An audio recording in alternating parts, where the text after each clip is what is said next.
করি সবাই ভালো আছেন। এমবেডেড টিউটোরিয়াল সিরিজে আপনাদেরকে স্বাগতম। তো আজকে আমরা নতুন একটি ভিডিও দেখতে যাচ্ছি।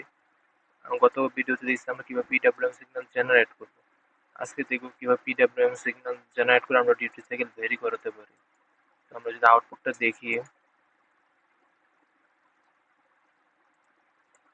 তো আমরা এটা হচ্ছে আমাদের পিডব্লিউএম সিগন্যাল।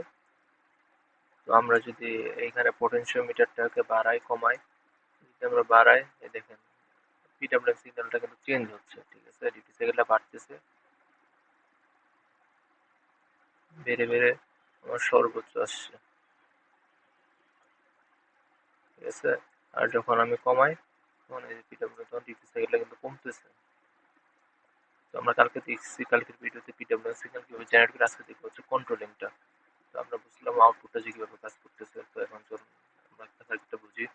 তো আমরা এখানে একটা A0-তে একটা পটেনশিওমিটার কানেক্ট করলাম, পটেনশিওমিটারের সাথে একটা ডিসি 5 ভোল্ট কানেক্ট করলাম।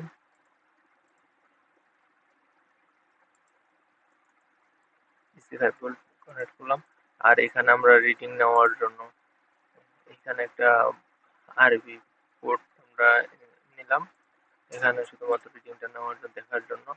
আর আমরা কিভাবে সিসিপি2-তে আগের বার বসে সিসিপি1 সিসিপি2 থেকে আমরা নিলাম আর এখানে কানেকশন করে দিলাম। কিভাবে কানেকশন করছি আমরা বুঝতে পারছি আগের ভিডিওতে। আমরা এখন যেন কোডিং এ চলে যাই। তো এইগুলো কিভাবে হলো আগের ভিডিওতে দেখছি আমরা। তো এটাও দেখছি। তো এখন আমরা একটা ভেরিয়েবল নিলাম এ, যা ইন্টিজার 16 আমরা ডিফাইন করে নিয়ে, আমরা আগে ইন্টিজার করছিলাম 8 করছিলাম, এ করছিলাম 16, যেহেতু আমরা এখানে 10 বিট নেব। আর যদি 8 বিট নিতাম তাহলে 8 নিতাম, যদি 16 নিচ্ছি তো 8। তো আমরা সেটআপ অল পোর্টস অ্যানালগ করে নিলাম, A0 all ports analog setup. Main function setup all ports all analog setup ADC all clock internal clock use করবো, মাইক্রোকন্ট্রোলার ইন্টারনাল ক্লক এবং অল অ্যানালগ সিগন্যাল ক্রিয়েট করলাম। তো আবার সেটআপ টাইমার 1। আমরা কিভাবে 19 কিলোহার্টজের signal generate করছি কালকে তো দেখছি। তো আজকে আমরা শুধু ডিউটি সাইকেল বেরি করাবো, এতটুকু পর্যন্ত কালকে প্রোগ্রামে দেখছি। Setup CCP one PWM. এখন আমরা যদি এই জায়গাটা দেখেন সিসিপি সেট এডিসি চ্যানেল 0, আমরা যেহেতু এডিসি 0 নাম্বার চ্যানেলে পোর্ট এডিসি নেওয়া, তো আমরা 0 দিছি, যদি 1 এ দেখতাম তাহলে 1। তো এন্ড আমরা একটা ভেরিয়েবল রিসেট করলাম, দেখেন ইডিডিসি। এই ইডিডিসি ফাংশনটা কি মাইক্রো কন্ট্রোলারকে রিড করবে, ভ্যালুটা কি রিড করবে।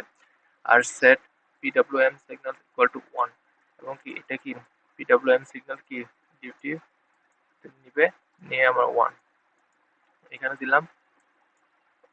প্রোগ্রামিং যেভাবে কাজ করে এভাবে কাজ করবে। তো এ নিলাম ডিউটি সাইকেল, এবং সিসিপি পিডব্লিউএম সিগন্যালটা কি সিসিপি2-তে আমার শো করাবে। এটা হচ্ছে আমাদের মেইন প্রোগ্রাম। এটা হচ্ছে আমরা কন্ট্রোল করছি, আগের বার কিন্তু কন্ট্রোল করি নাই আগের ভিডিওতে। তো আমরা কিভাবে কন্ট্রোল করলাম এবং কিভাবে প্রোগ্রামটা লিখবো আশা করি সবাই বুঝতে পারছেন।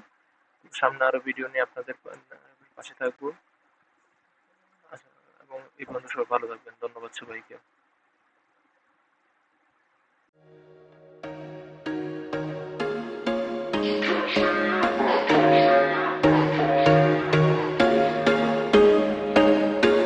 There was once a day that I would pray for you. I'd go and misbehave just so you'd notice